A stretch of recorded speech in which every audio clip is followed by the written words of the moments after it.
All right, welcome to the Central Florida High School Scoreboard Show. I'm Dan LaForest. That is the Pat McAfee of high school football, Baylin Trujillo. And Baylin, we just finished week 6. A lot of drama. A lot of teams are starting to fall a little bit. Some of these records are starting to settle out a little bit. What are your thoughts on week 6? My thoughts on week 6 is I keep getting a new nickname every week, and I love it, man. You keep rolling it out there, man. I like Stephen A. Smith or Max Kellerman, but I'll take it. Pat McAfee, he's definitely up there now. He's hilarious with the. I might need to just pull up my tank top from now on. That'll be pretty dope. But yeah, no, week 6 was amazing, man. I had some good games. Not too many upsets. Some kind of closer games than I would have thought. But man, I'll tell you what, we're now officially past the halfway mark in. District play is starting. You're almost starting to see a little bit of teams kind of take advantage of some of these, these lesser opponents and working away. And now some of these offenses are really clicking now, and you're starting to see why these practice games, if you will, are starting to really come together when it matters. And man, I'm telling you what, there's some good football coming up here, Dan. No doubt about it. We saw some incredible games here all the way up through this week. We're starting to see some really good matchups. District play and is definitely starting to show itself, and the FHSA has already started to release their power rankings, which I pay zero attention to for a couple more weeks, only because it just doesn't make sense to me.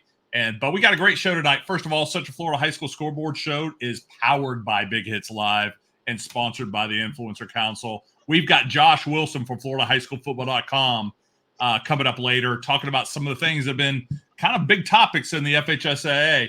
And what is going to be relevant as we start looking forward. But we come back. Baylin and I are going to get right into week 6 and the scores. You're watching the Central Florida High School Scoreboard Show. We'll be back right after this.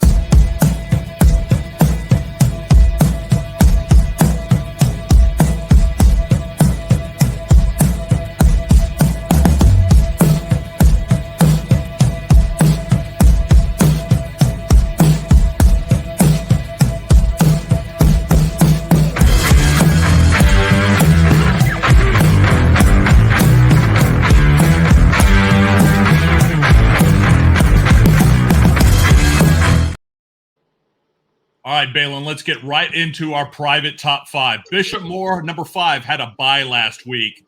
Number 4, Masters Academy, put it on Mount Dora Christian, 41-0. Yeah, this is big time for Masters Academy. They lost week 1, and everybody was like, well, new coach, we're going to figure out who they are. 4 straight blowout wins. Well, there was one comeback win in week 2. That was actually pretty impressive. But other than that, they've dominated offensively. I never expect anything less from the Cruzics. I mean, they got 2 big offensive-minded there. Then you throw in Doug Gabriel at defense and a lot of former players from UCF. I mean, they're running everything the right way over there. Mount Dora Christian found themselves in the state championship last year. I won't say they earned their way there because they did it, because I thought CFCA should have been in there. But, of course, you got to do things the right way. But historically, Mount Dora Christian is no slouch over, and Masters Academy took care of business. So I love what they're doing over there. Soar Eagle, baby. We have the game ball going to the entire team, because I couldn't find stats for one. And looking at how they've done things here for the last couple of weeks, they spread the ball around. How about Halifax Academy? Their first loss of the season, falling to Holy Trinity, our number 2 team, 42-8. Love this, Dan. I found out later this week, actually on Saturday after the game. I train Brogan McNabb. He's the quarterback 2026 sensation from Holy Trinity. The kid's lighting up 19 total touchdowns this year in 5-6 games. That kid's elite. And I talked to him, and you know what they did? I didn't know this. They took clips from our show, Halifax did, and they put it as their screensavers and their profile pictures of all their Twitter and Instagram accounts. And they were making fun of our score prediction, saying that Holy Trinity was going to win. Well, it was really my score prediction. And look at the score. I mean, thankfully they completely dismantled them. And I knew. And again, we talked about them last week on the show. They're having a historical season right now. They haven't been undefeated in a long time. They came in this matchup undefeated, and they got completely defeated, and they got spanked. And it was 35-0 at halftime. They sat my boy Brogan down at halftime, said the game's pretty much over. Honestly, if it wasn't for a fumble return for a touchdown, they probably shut them out. But I don't want to take credit away from Holy Trinity. They did exactly what they're supposed to do, and just know that their profile pictures were changed immediately after the game. And anybody's playing Holy Trinity in the future, here's a tip. Brogan McNabb is the offense. Again, he gets the game ball, 60 passing and 111 yards rushing this week. Baylin, this was a game we've been hyping up all season long. Number 1 OCP against number 4 First Academy. OCP takes this 44-24. Called it. Everybody wanted to hype this game up. It was supposed to be a 1 versus 2 matchup. They TFA has given a lot of slack to us over the last couple weeks because they feel like they should be ranked higher when they were undefeated. Then they lost a close matchup to a public school, and then they took care of business last week, and then they finally got caught. OCP, it's not so much about TFA. It's more about OCP and how good they are. OCP is honestly, they are the number 1 private school team in the Central Florida area. They have not, their winning margin total is 35 points. That's the spread total. So that means between 2 scores, their win percentage or their win total average is 35. So this was another 20-point win. So, I mean, yes, the average might go down just a little bit, but in the eyes of people looking at scores, this is another blowout victory for OCP. They continue to take care of business. They have a big one this week, though, against another public school in Toho. But let's call it what it is. In the private school ranks, OCP is number 1, and they just proved it again. All right, and let's make a big congratulations to Coach Gershom Demathonis. 100 wins, Baylin, and that's an achievement. Especially in Central Florida. Especially in Central Florida. Great job, Coach, and keep plugging with OCP. All right, let's get right back into our 100th meeting. St. Cloud drops to Osceola 49-3. Osceola has won 69 games in that series. Yeah, it's lopsided. No matter, throw out records or whatever for Osceola in this matchup. Most teams you would say throw out records when it comes to rivalry games. It doesn't matter. They will always win this football game. I've never, in my long time of living here in Orlando and playing and growing it up and now coaching and training, I've never heard St. Cloud beat Osceola. So I don't care if Osceola went into this matchup 0-5 or 0-6 or whatever. Tavion Swint, when you add him back, there's no way St. Cloud wins this football game. And look at the score there. I love the rivalry, though. I mean, this was the year that they supposedly thought. I mean, I had in my front yard a news article thrown in my driveway. I don't even order the paper, and it had 100th meeting between these 2 teams. This is the year for St. Cloud. Well, yeah, Osceola put that away pretty quickly, and just know that newspaper's in my trash can. So great job to Osceola. Hopefully this sparks a closing out season. They need to kind of start winning to make it respectable going into playoffs, but they'll win that district easily. No doubt about it. My mistake on the graphic. We did not get the stats on Tavion Swint, but we know he's back and playing. All right, bonus game. O'Galley takes care of Merritt Island, 12-11. Close game. This was a bounce-back game after all that trash talk against Cocoa where they got completely dismantled. Now they came back, settled in, and they beat a good Merritt Island team. Merritt Island just keeps falling.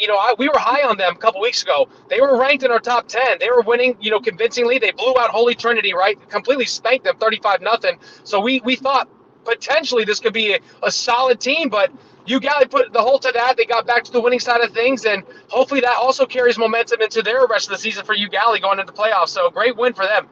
No doubt about it. And again, very, very defensive game. Ryder Veras gets the game ball, wide receiver, 4 receptions, 42 yards.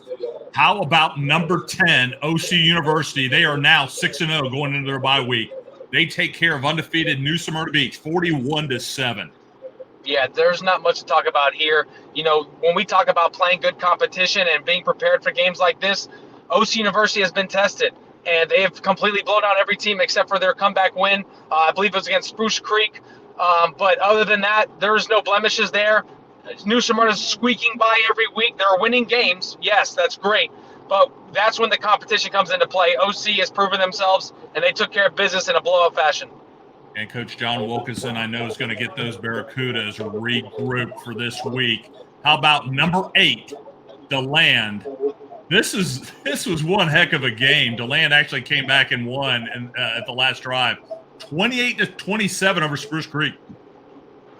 This was a nail biter. I was keeping up to date with this score. I was kind of freaking out. I didn't expect this, Dan. And 90% of this football game, Spruce Creek was winning.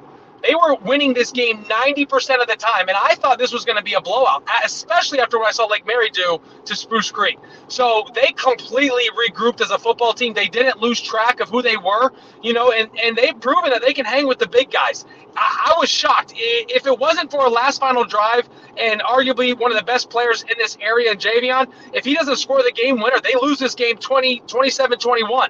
So thank goodness for DeLand and what they did at the end of the game there, because they were looking at a big upset here at Spruce Creek. Spruce Creek, I feel like, is one of those teams, Dan, that you don't want to play in the playoffs. So watch for them to be sneaky good at the end, probably close out winning, and then they're going to go into the playoffs with a little bit of momentum based off the strength of schedule. If DeLand keeps winning, if Lake Mary keeps winning, and those are their 2 losses only, look for them, and I think you see Orange City, look for them to really make a statement going into the playoffs, Dan, if they get in there. And that's going to be a big game. And game ball goes to quarterback TJ Moore. He didn't do it with his arm. He did it with his legs. 19 carries, 150 yards, and 2 touchdowns. Number 7 Olympia, huge over Windermere, 61-7. Knew this was coming. Didn't expect the margin of victory. Windermere has definitely improved from last year. I love what Ricky Smith is doing over there. Those guys are putting up big points every week, regardless of wins or losses. They are definitely making strides in the right direction. And Olympia said, halt. We own this area in Windermere. We are Olympia. You got to meet to our standard. And they proved it. They put this team away. I thought it was going to be a little closer than this. But, man, this was a onslaught over Windermere. Yeah, Juan Gaines. And I tell you what, quarterback, 6 touchdowns. 10 of 15, 362 yards and 6 touchdowns. Jeez. That is absolutely amazing. Number 6 number 6 Winter Park over Haggerty, 14-0, Baylin.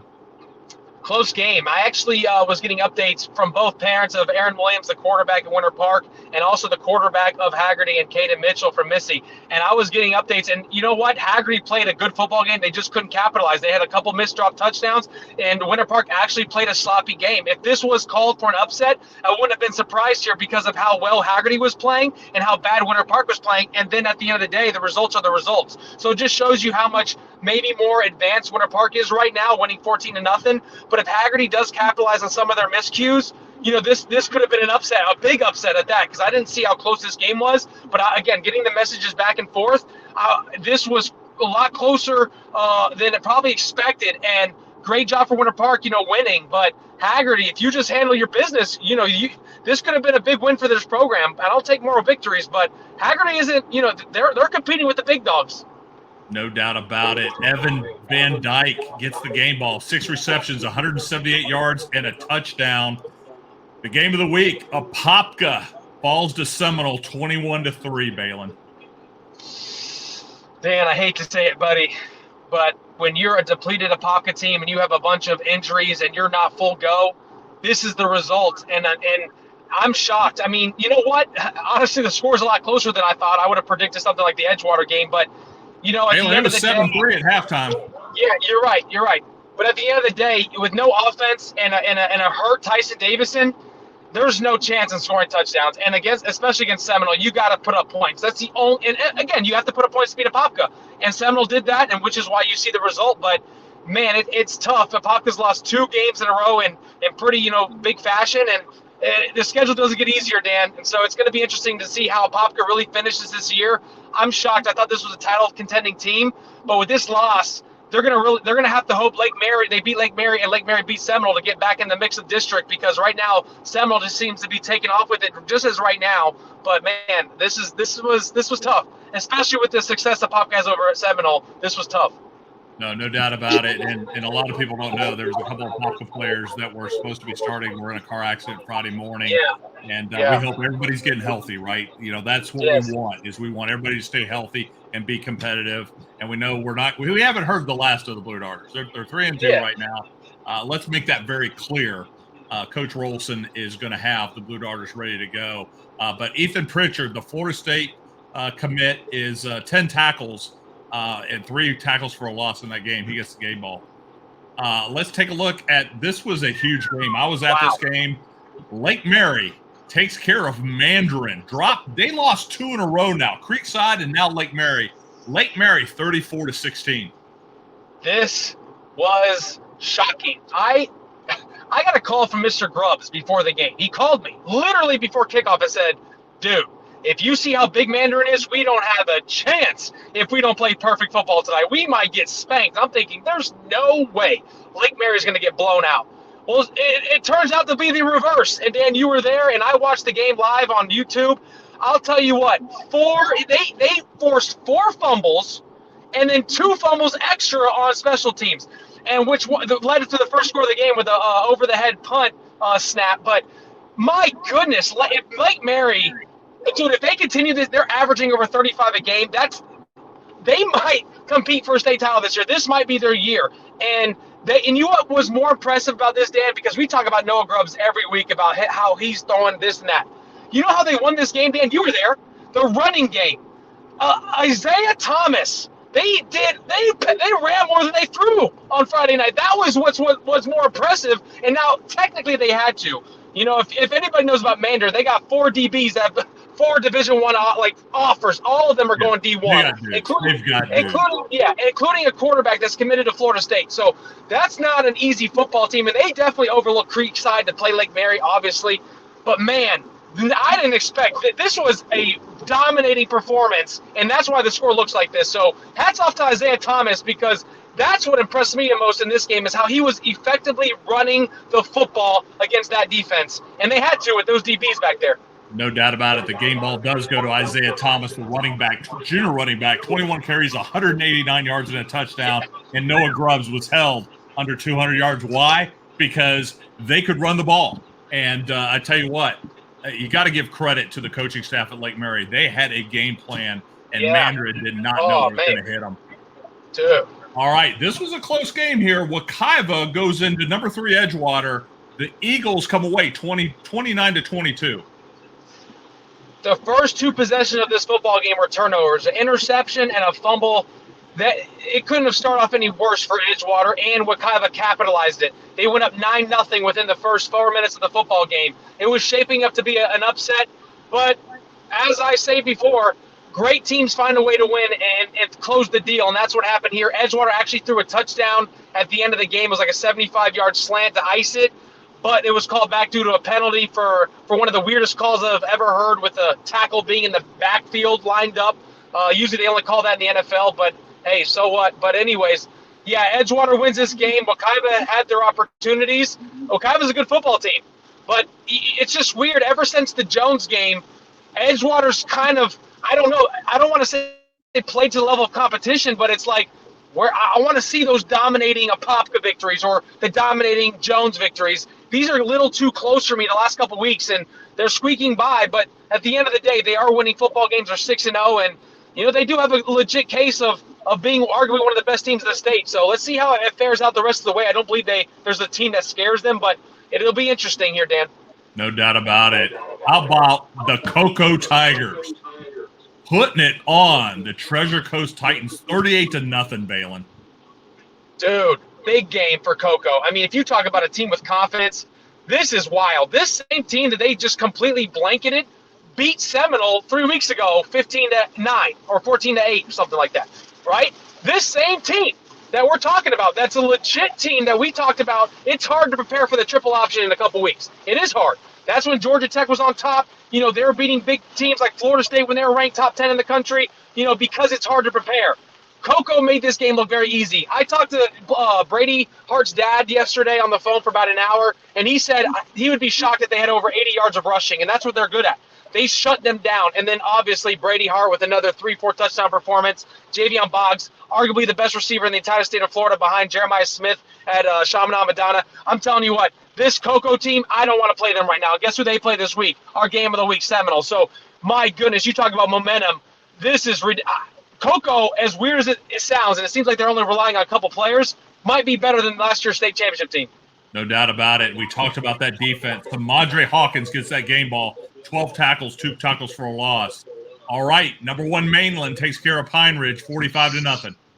Pine Ridge lost to Lake Howell. They kind of lost respect for me as far as, you know, being a competitive team. Mainland did exactly what they needed to do. Dennis Murray, he's a freak talent. You know, I got to talk to him and train him this Saturday, and he's feeling really good right now. He's healthy.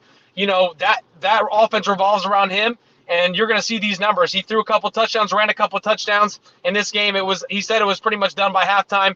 Nothing we didn't expect here, Dan. So great job to Mainland. Unfortunately, with your district and scheduling, you do have a couple cupcakes on the schedule, which is, why maybe you might see a shakeup in our top 10. But at the end of the day, Mainland's doing what they're supposed to do. They should win state this year.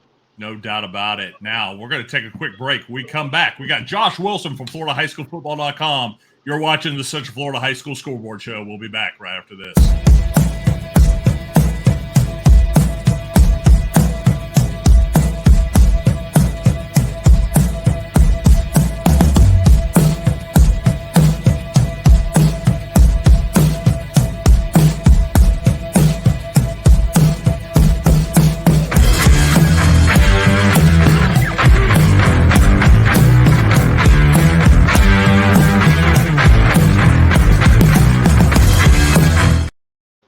All right, welcome back to the Central Florida High School Scoreboard Show. I'm Dan LaForest. That is Baylin Trujillo, and welcome Josh Wilson from FloridaHighSchoolFootball.com. Joshua, how you doing, my man? Doing all right. I hope y'all can hear me pretty well here coming through. Yeah, you're good to go, man. Oh, yeah. Awesome. So, Josh, there's been a lot of, first of all, what's your impression on Central Florida football here as we've gotten through the halfway mark? As Baylin talked about, Lake Mary putting that crushing blow to Mandarin, that was definitely a big one right there. I think, that was a good one right there, to be honest with you. But then also, looking at, you've got Edgewater still sitting out there undefeated. I think, it's like, and then of course, Mainland, obviously.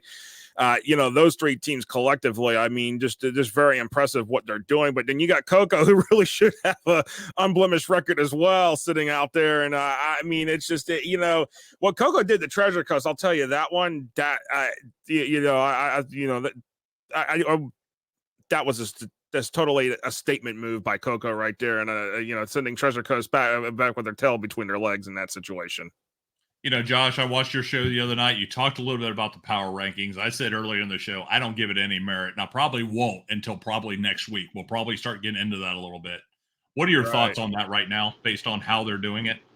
My biggest critic, the biggest critical thing I'm critical about in all of this is that the margin of victory is not included in this. I think when it comes to strength of schedule, margin of victory is a factor into that, because it tells you, okay, are you playing close to the good teams you're supposed to be playing close to? Are you playing to the, the difference of the team that you're supposed to be, playing, and then, it still allows for that, flexibility of those teams, consider, that, maybe, one team is having an off night and one team is really having a good night, and they show up and play football like they're supposed to on the field. To be honest, last week was wacky. This week it was a little bit more congruent in terms of what the teams are out there, but I feel like it's still kind of out there in the air.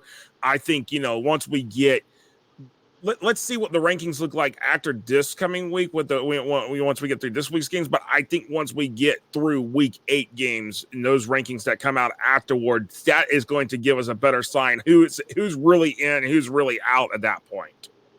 Josh Wilson, I will tell you what, talking about rankings, I love your rankings. The only thing I would probably switch would be Mainland and Cocoa, only because of strength of schedule. But at the end of the day, I don't think Mainland's losing the game, and I don't think Cocoa's losing the rest of the year. But what I do love about your top 10 is Lake Mary finally enters into that. I knew you were going to be impressed with that Mandarin win, and I saw them creep in there right at number 10.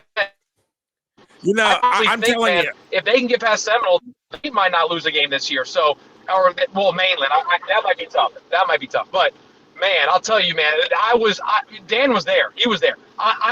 What I love is it just shows you that Lake Mary's not one-dimensional and relying so much on the pass that they're able to run the ball. And when you have a team that can do everything, and their defense is holding teams to less than 16 points a game, and you're scoring an average of 35, you might be scary. And I don't think I'm gonna be honest. What was crazy, I don't know if you guys saw this.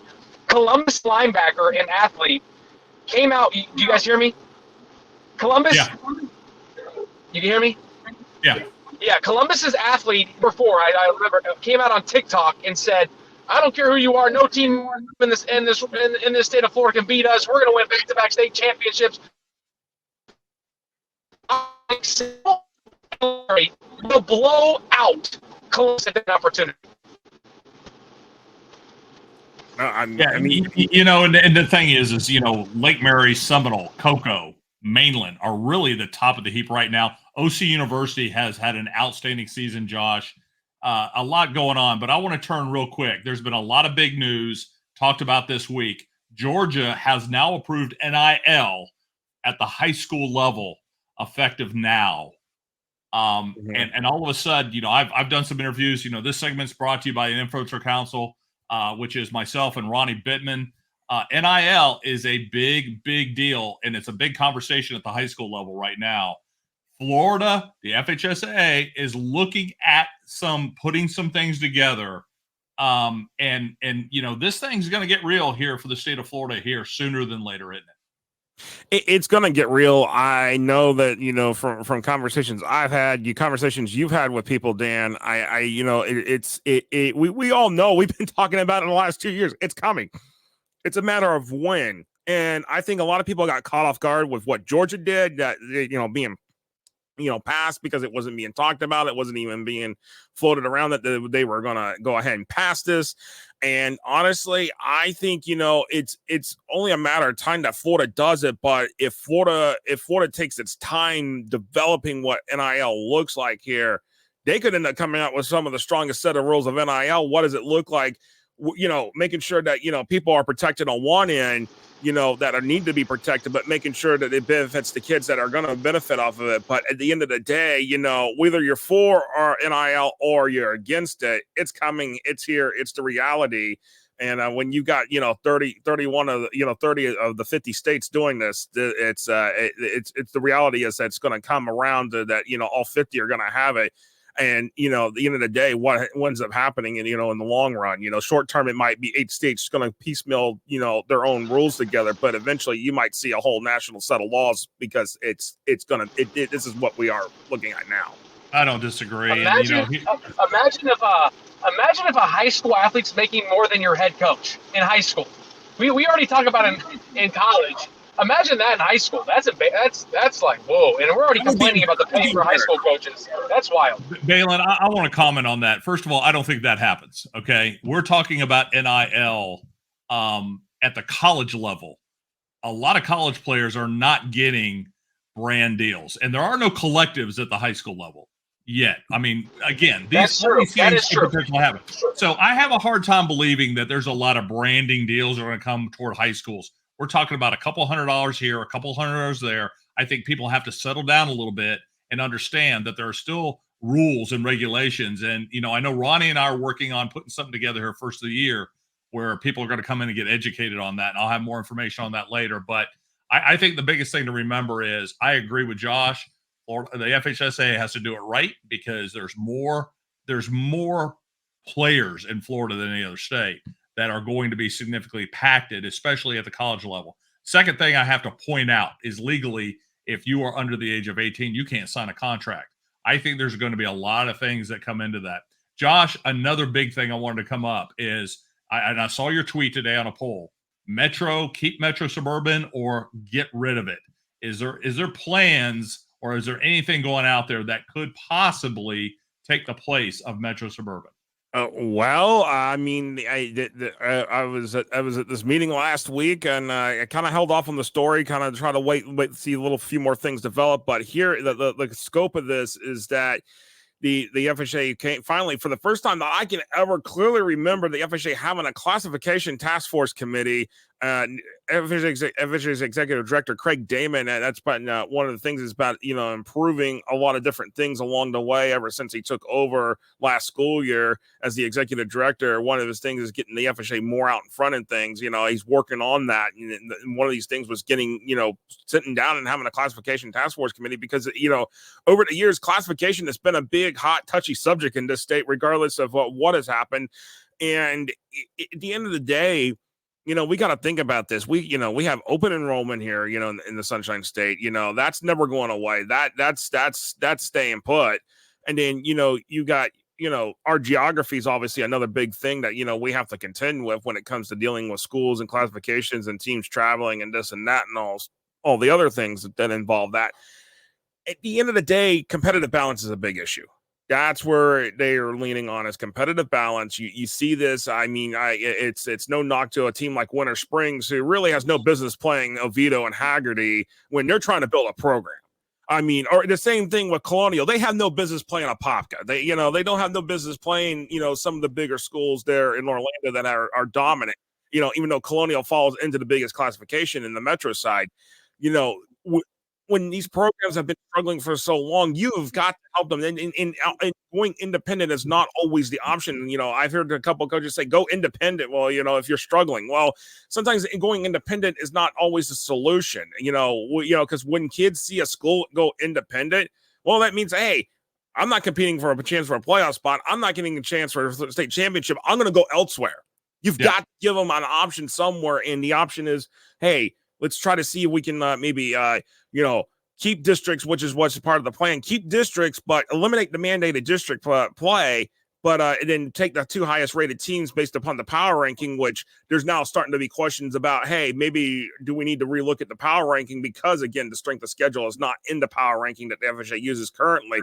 And when you stack up the FHA power ranking, which is a modified Max Preps formula, to what Max Preps is on, if you look at it side by side, I mean, a good glaring example is Miami Central's number 50 in the overall rankings in the FHA side, but they're like in the top 5 in Max Prep. So, there's glaring discrepancies there when you talk about, strength of schedule and these teams playing, tough schedules. But again, teams like Winter Springs, Colonial, I mean, even a Lake Buena Vista, who is still a new program, you got to give these teams a fair chance to be able to find a way to schedule, but allow them to still compete if they have a good season based upon, let them, when it comes time for the playoff and and they get beat, that's fine. Let it happen. But during the regular season, don't force their hand to say, well, if they're not ready to play, a team that, has, multiple Division I prospects when they have 0. It's just, that's the problem. And I don't disagree, Josh. And the thing is, the purpose of high school athletics is to, 1, create a competitive environment. Number 2 is to provide school spirit. And the 3 is community involvement. And it gets very difficult. And classifications were based on school enrollment. And we got to throw that out the window, especially when you have a Chaminade Madonna has 500 students and 120 of them are football players. And they're clearly the best team in the state. And I don't think anybody will argue with that. No. They had the highest power rating in the state in terms of the FHA power rating was like 23 point something. And I mean, the next team is Mainland, but there's still a gap between Chaminade Madonna and Mainland. I mean, that tells you something right there. And honestly, at the end of the day, one of the part of the proposal is create an open bracket. They call it elite division. I called it open bracket, open division, because really that's probably the term that they really should go with, because you don't want to classify any team as being totally elite, because some years you're going to have a good team that is going to be in that top 32 if that's what the plan is for football in that case. To be honest, something's got to happen. I thought Metro Suburban was only, I like Metro Suburban to a degree, but honestly, was it going to necessarily solve a lot of the biggest issues around? No, because if the same teams keep winning the state championships, regardless of if they're Metro or they Suburban, what you've done is that now you've solved that you haven't solved anything, and the schools are going to still complain. You've got to figure out a way. Okay, if these teams are elite, these teams are being, are being the top tier teams every year. Why don't we just let them play it out and see what happens? Who's the best of the best? I mean, if you keep claiming that you're the best of the best, go play for it on the field. Yeah, I don't disagree. Well, guys, that's Josh Wilson from FloridaHighSchoolFootball.com. Josh, thanks for stopping by, my man. Appreciate it, Dan. Appreciate it, Baylin. Okay, see y'all later. All right, so we're going to take a quick break. I had a great interview with Lake Mary head coach Scott Perry. We get back, we're going to have our Dudes of the Week. All right, here with Lake Mary head coach Scott Perry. Coach, big win over Mandarin, 34-16. It's been a heck of a ride for the Lake Mary Rams here the first 6 weeks of the season. What did you learn about your team tonight that really gives you a lot of excitement and confidence going into the rest of the season? We can play with anybody. The Mandarin team had skill at every position. They got big-time offer kids. Their offensive line's good. Quarterback, he's a really good quarterback. Receiving core, DBs, you name it. I mean, they got people all over the place. So it's not like you could just isolate somebody and pick on somebody. We had to play a full field. We had to defend the field. Our defense had to run the football well and tackle, which we do got to work on that a little bit. But overall, I felt like our defense played very well against that type of skill position. You know, headlines for the first several weeks has been about Noah Grubbs, but how about Isaiah Thomas tonight? Really controlled that offense with the running game. Isaiah's a special kid. I mean, he works so hard. You give him a crease and he takes it. He's powerful. Takes more than one person to tackle him. He's the unsung hero many times. I mean, when people are keying on our passing game, he can take off. So we're happy with him. You mentioned so much athletic talent on that Mandarin team. Tell us about your defense tonight. Very they took a lot of opportunities there, a lot of turnovers, and they were there at the right time. Yeah, I think Mandarin turned the ball over, 3 fumbles and an interception, and our guys were there to make it. And, the one was at the bottom of the pile, and we came up with it. So, I mean, our guys are scrappy. We like to play football, and we like to win. And, we made plays when we had to. Well, you got a big game with North Miami Beach coming back up next week. Good luck the rest of the season, and we'll see you here as we get closer to the playoffs. Thanks, Dan. Appreciate you. All right, Baylin. Great interview with Coach Scott Perry. I know that Lake Mary's getting ready for their I believe it's their homecoming game this week. Yeah. But, hey, it's time for our Dudes of the Week. Let's get right into it. And let's start with our offensive dude of the week. It is running back out of Evans, Jermaine Hardy. 6 carries, 131 yards, 2 touchdowns, 4 receptions, 162 yards and a touchdown against Lake Brantley. Yeah. And we lost Baylin there for just 1 minute. But I tell you what a special performance here by Jermaine. And Evans Trojans right now 3-3. Going into the week 7, what an outstanding job by Jermaine. We're going to get right into our Baylin's back. Baylin, we're going to get right into our defensive player of the week. And it is out of Cocoa Beach, Samadre Hawkins, a senior linebacker, had 12 tackles, 2 tackles for a loss against that Treasure Coast single wing offense. Yeah, that's freakish. This kid is all of advertised. He's consistent, and that's I think the best part about this. If we just look at these numbers this week, obviously it's going to stick out to you. But he's doing this every single game, and he's got a family tree of high Division I caliber talent, and he's just matching along with that. So he's going to continue to dominate. He's going to need a big week this week against Seminole. And that leads right into our special teams dude of the week. And he had a kickoff return for a touchdown, but he also had 6 rushing touchdowns, 2 receiving touchdowns, and 200 all-purpose yards. That's Keyvell Cooper, the senior athlete out of Oak Ridge. Oak Ridge, my alma mater, baby. I'm so glad we finally get to talk about them because they're probably not going to be ranked anytime soon. But I'll tell you what, this kid is freakish. He actually scored 11 touchdowns in this football game, but 3 of them were called back due to penalties. This kid scored 9 total touchdowns, including 2 on special teams, and then obviously the rest were offensive rushing. He also caught a touchdown, but freakish numbers. Dan, people would be like, what are you talking about? There's no way a kid scores 9 touchdowns in one game. He actually did that, and you can look at the stats. Oak Ridge gets a big victory over Freedom, or a rivalry game in the district. They're 1-0, sitting at the top with Boone. That now shapes up for that game to be a little bit interesting in a couple weeks, possibly a district championship with Boone's win over Lake Nona. I'm not going to get too far ahead because I'm just so happy and proud that Oak Ridge is on this show and we're talking about him. So go Pioneers. Keyvell Cooper is the real deal. Wakaiva transfer, and I'm so happy that they're starting to build a little bit of momentum going to district play, Dan. No doubt about it. Hey, when we get back, we're going to take a quick water break. When we get back, we're going to drop our new top 10, and we're going to get right into the Week 7 schedule. You're watching the Central Florida High School Scoreboard Show, and we will be back right after this.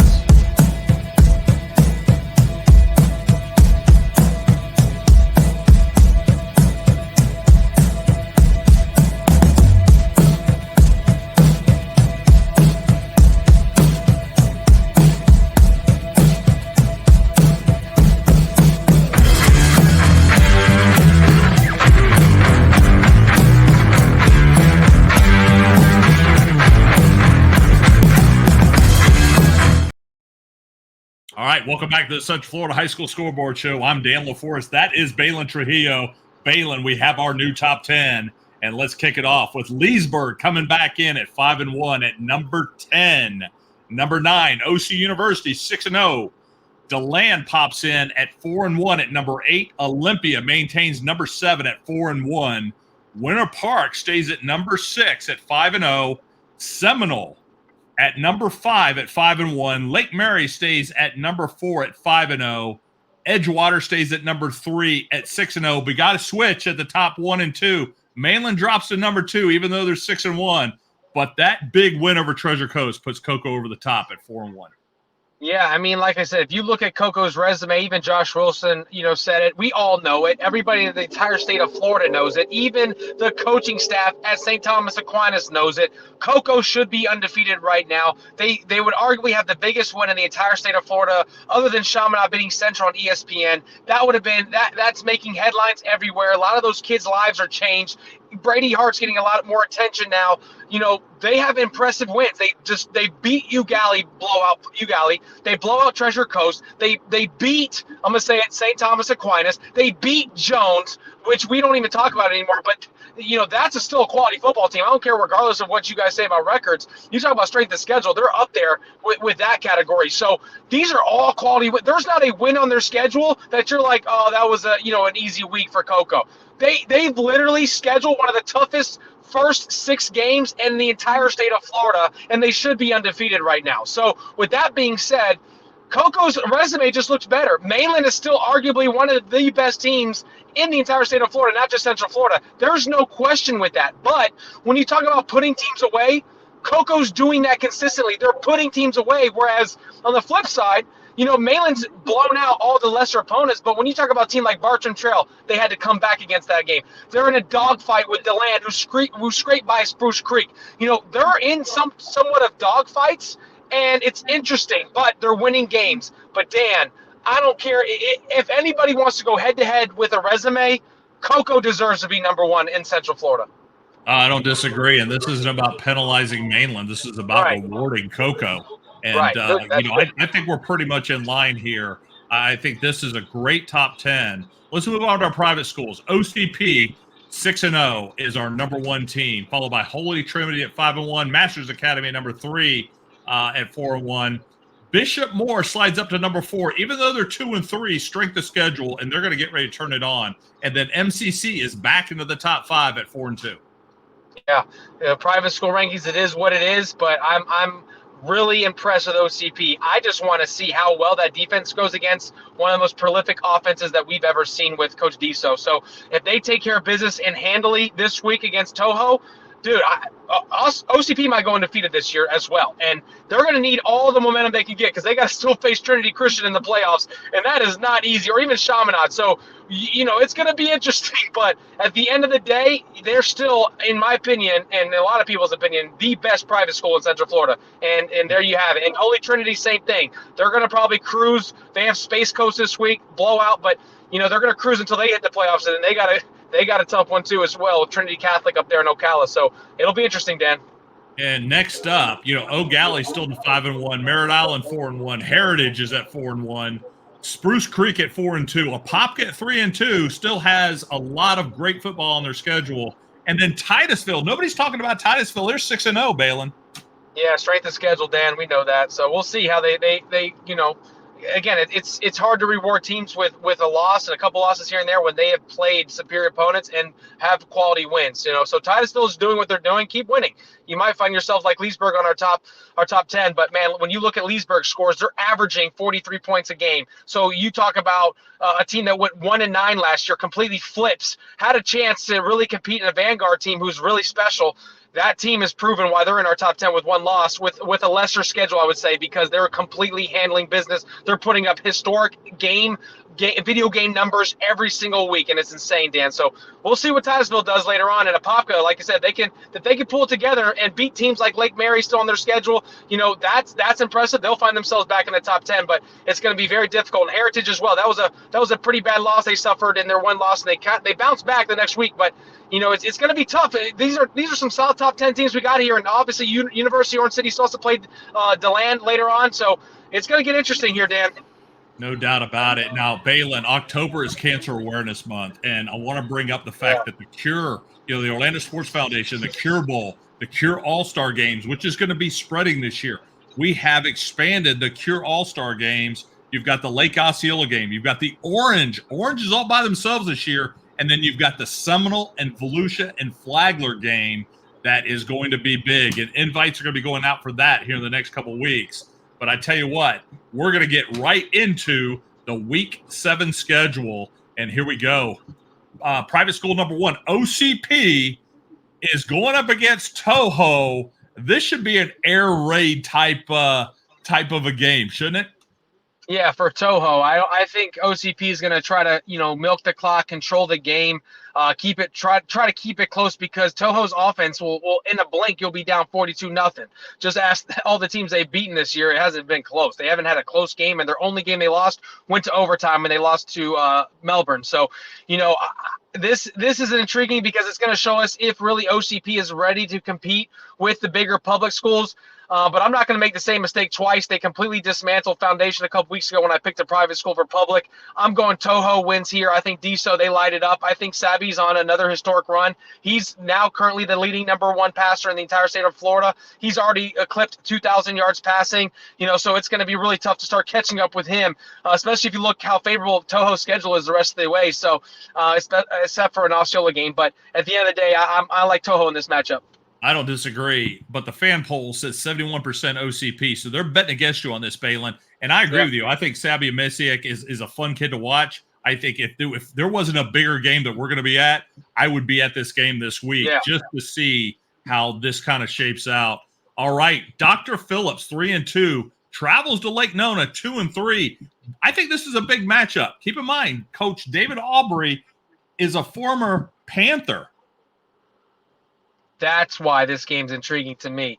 The only problem is Lake Nona's not coming into this matchup full strength. I would have loved to see Emmanuel Carter at quarterback against this defense, a defense that gave up big points to Lake Marion in a spread offense. It has not really looked impressive in the pass game, but they've shut down a lot of running teams. So, right now, Lake Nona has got to go to the Wildcat, and that's where I favor Dr. Phillips in this matchup. And I think DP takes care of business. But I love the rivalry here only because of Coach Aubrey. He's got his opportunity as a head coach. I think he's doing a phenomenal job. I love that man. I love Coach Rodney Wells. I love Coach Sapp. I love Coach Rod over there. There's Coach Higgins. A lot of guys are familiar faces. A lot of well-known coaches at Dr. Phillips. This is kind of an opportunity to, put a team away and start building momentum going into teams like West Orange and Olympia. So Dr. Phillips needs this win, but it'll be very impressive if Lake Nona can pull this off. But I just think Dr. Phillips right now, just healthy, I think they roll with this win here, Dan. And I'm gonna go on record right now. I think Dr. Phillips is going to be a scary team here the second half of the season. I like how they've really started to mesh together. I think they're going to be somebody to watch. Lake Howell 3-2 goes to Lake Buena Vista 3-1. Baylin. Yeah, I'm impressed with Lake Buena Vista here. They shied away from Oak Ridge. I don't care. I hope the coaches watch this. You guys shied away from that. You won't make up that game. It was a game in which they canceled it right after the second rain delay. Every Orange County team got to play except for Oak Ridge and Lake Buena Vista. Don't know why they won't reschedule us. Go Pioneers! But in this matchup, I'm also taking the Silverhawks. I think Lake Howell beats Lake Buena Vista. The record looks impressive, but if you look at their strength of schedule, even both teams, I still think that Lake Howell does come away with this victory. I think they're more, sound offensively and defensively. I know Sean Lorenzano in bigger games always finds himself in those type of games, and I think that they do handle business here. And it would be, it wouldn't be shocking if it went Lake Buena Vista's way. But at the end of the day, if you're going to shy away from Oak Ridge, I'm going to take the opposing team here. I'm going with my cousin's alumni, Lake Howell, in this matchup, Dan. I tell you what, I got to give credit to Lake Buena Vista and their coaching staff. It's the third year of existence, and to be at 3-1, it says a lot for what they're trying to build there. Yeah. Lake Howell, I will say this: I think the key to Lake Howell's offense is Dylan Edwards. He was one of our dudes of the week a couple weeks ago, and as long as they got a Dylan Edwards that's healthy, Lake Howell does have a chance in every game they have. East Ridge 3-2 travels to Lyman. Baylin. We haven't talked about Lyman or East Ridge this year. Both 3-2. Yeah, Lyman wins this football game. Jamel Jones got those guys fired up. They did lose a weird game a couple weeks ago in Tampa. They had this whole, big field trip, would you say, with the whole Buccaneers, tour and all that. I think they lost sight of who they were playing, a 1-3 team at the time, where I thought they were going to, blow out, and they were just complaining about how they're not ranked, and they got popped pretty good. But I think Lyman responds this week. They go 4-2. They do beat East Ridge, who just got completely dismantled Monday night against Lake Mineola. No, that's no slouch. But, I love also where East Ridge is headed, their trajectory. They're actually starting to win football games. They're starting to get things together in that program where they've been through several head coaches in several years. Hopefully they finally found some consistency there, but I just think Lyman's too powerful. They have a really special running back and a D tackle that we're going to talk about for years to come. He's only a sophomore. That kid's going to be legit. I think he's either sophomore or freshman that Jamel's high on. It's going to be interesting, but I like Lyman in this matchup. All right, let's move on. Oak Ridge 2-2 against Evans 3-3. Couple dudes we just named as dudes of the week. Rivalry game. I know this, Dan. I didn't lose this matchup when I played. So I hope that gives some motivation to my Pioneers, because I'm talking a little trash this week about not losing rivalry games. I didn't lose this matchup when I played. Oak Ridge better not lose this game. I'm never going to pick against the Pioneers in a rivalry game. Oak Ridge all the way. I love what they're doing offensively. They're starting to click. They scored 60 points. Yes, granted, it's freedom. But at the end of the day, you got to start to see some success. And when one player scores 9 touchdowns, I'm going to be very curious to see how Evans, shapes up and plans against that kid right there, Cooper, because it's going to be interesting. But I just hope that this somehow builds momentum for Oak Ridge going into a big boom game in a couple weeks, district play, But, again, rivalry games, Evans is coming off one of the biggest and most impressive games that I thought recently, when they just completely beat Lake Brantley 47-7. So that was shocking, even though I would have picked Evans to win that game. So it's going to be interesting, but I am going to pick the Pioneers in this one, Dan, for sure. Go Pioneers. And I'm going to give you my prediction. It's going to be 42-41. Wow, big one. All right, Apopka travels to Olympia. Apopka's 3-2. Olympia number 7 at 4-1. Apopka has not lost to Olympia since 2012, Dan. That's well over a decade ago. I just got out of high school 2 years before that. It's been a long time since Olympia has seen a win over Apopka, and it happens this week, Dan. Unfortunately, your Blue Darters will fall 3 straight, and I do think that it's not close. I think Olympia beats them by several scores. I think it's just their time, and Apopka depleted and injured. Man, it's really hard because this is not the Apopka team we're talking about. So this is not really Apopka. So if your chance to beat Apopka and you've been longing for a streak to end, you're capitalizing on this moment right now, because Apopka's not full strength, and unfortunately that's just part of football. And I think healthy Olympia is just that much better when you are talking about a lot of injuries and people missing and stuff like that. It's just tough, Dan. It's really, really tough. So I think Olympia wins this game. I tell you what, I think Olympia is going to have to outscore Apopka, because Apopka's defense is getting healthier. Apopka's got to score, though. They got to score, though. Kingston Shaw is a name that you better get used to. Inside linebacker, sophomore, he's going to be the next big player out of Apopka on that defensive side. I think Apopka's defense is going to play very well in this game. 51% of the fans say that you are right with Olympia. All right. How about a Coe 3-3 going to Winter Park, who's undefeated, number 16? This is interesting because I could see a Coe winning this football game because of their defense. I really can. And with Winter Park's struggles last week against Haggerty, you just never know what Winter Park team's going to show up. But at the end of the day, they do continue to win, and that's what's impressive to me. So I'm going to take the Wildcats here. I think they do win and prove to 6-0. This was a revenge game. Winter Park had every intention of going undefeated last year, going into playoffs, finally having a historic season, and guess who blemished them? Coe last year in a comeback win. So it's going to be interesting, but I do think they get their get back, for, as you could say, and Winter Park wins this game. I think it's going to be very interesting. Again, I like a Coe's defense against that Winter Park offense. Winter Park has really been untested defensively. It's going to be a very good game, but I think the key is going to be a Coe's running game and whether or not Winter Park can stop it. All right, the game of the week. This is one that's been circled for the last several weeks. Number 5 Seminole at 5-1 heads to Cocoa. Our new number 1 team, who's 4-1. Baylin. Got to take a deep breath for this one because, man, every single freaking time that I go against Seminole, they somehow, doesn't matter the opponent, doesn't matter the quality of opponent, they come away with a win. And my face seems to always be on Twitter the moment this happens. We're talking a GIF that's been created since last year by my man, Coach Graff, the quarterback coach over there at Seminole, who loves to say, once again, Baylin, you're wrong, right? So I'm always expecting every time I go against Seminole, one of those nice Twitter posts right immediately after the game. We're talking they could still be in the locker room unchanging, and there's my face about me being wrong about Seminole. So here's an interesting thing, man. I will never, ever in a big game like this bet against a quarterback that I train and spend a lot of time with. And so with that being said, everybody who follows me on social media should know who I am picking in this football game. Carson Lashley is a special talent at quarterback. He's had a couple down games. A lot of people aren't really impressed right now offensively with Seminole, but one thing they are impressed with, their defense. Their defense will always, no matter what, put themselves in a game to win. It's just a matter of whether or not which Seminole offense shows up. The one that scores 8 points or 9 points against Treasure Coast, or the one that scores 21 plus against Apopka and what have you. And I just think, based off quality opponents, Cocoa has proven themselves, which is why I will take the Tigers in this football game.